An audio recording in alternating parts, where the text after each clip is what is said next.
gray, grainy pictures are all Barbara Johnson has left of her little girl, but she still remembers every detail. She has the same blue eyes. Her name is Anita. She was only a few days old the last time Barbara saw her. In November 1958, Barbara was just 17, pregnant and unmarried. Girls back then did not get pregnant. That was the most shameful thing. That anybody that got pregnant was trash. Barbara's parents did what they thought best and shipped her off to a home for pregnant girls. There was 21 girls in that home when I arrived. On this quiet street in Gainesville was the Southern Rescue Workers' home. It was supposed to be a safe haven from the outside world, but Barbara says shelter from judgment came at a terrible cost. I have a place to live. I have a place to food and a home until I have the baby, and once I have the baby, it's mandatory that you give it up.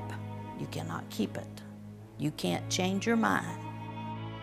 Less than a month after Barbara gave birth to her little girl, she walked out of the Southern Rescue Workers' home and out of her daughter's life. This is the man she left baby Anita with, Colonel Robert Ryan.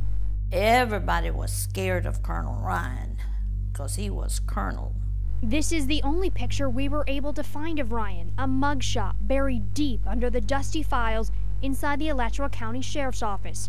According to Barbara, the colonel got his title from those he worked with, but she says he was no hero. He was like the big bad wolf. When he spoke to you, you're supposed to jump. We dug through stacks of aged files at the sheriff's office, scoured, microfished to find out what was going on inside the Southern Rescue Workers' home. What we uncovered was startling. Teen girls testified under oath they'd been forced to give up their babies, were denied proper medical care, and they were even told if they left before giving birth, they'd have to pay $35 a week for every week of their stay, a fortune for a jobless teen in the 1950s. So why would the colonel threaten these girls if they tried to leave? The documents we found hold some answers. There were rumors Ryan was selling babies on the black market. The girls themselves had suspicions. There was a bell going off then that something's just not right here.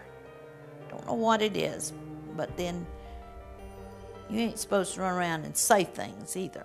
According to the testimony we found, desperate parents were paying as much as $5,000 to Ryan for babies. Babies like Barbara's little girl. Were you okay with that? No. In my heart, I never was, but what are you going to do? In 1961, the sheriff's office formally charged Colonel Ryan with selling children on the black market, but he never answered for those charges. While out on bond, he disappeared. Barbara Johnson says he took with him the only clues she might have to finding her daughter. The last time I seen her, I picked her up and I said, someday you can come find me.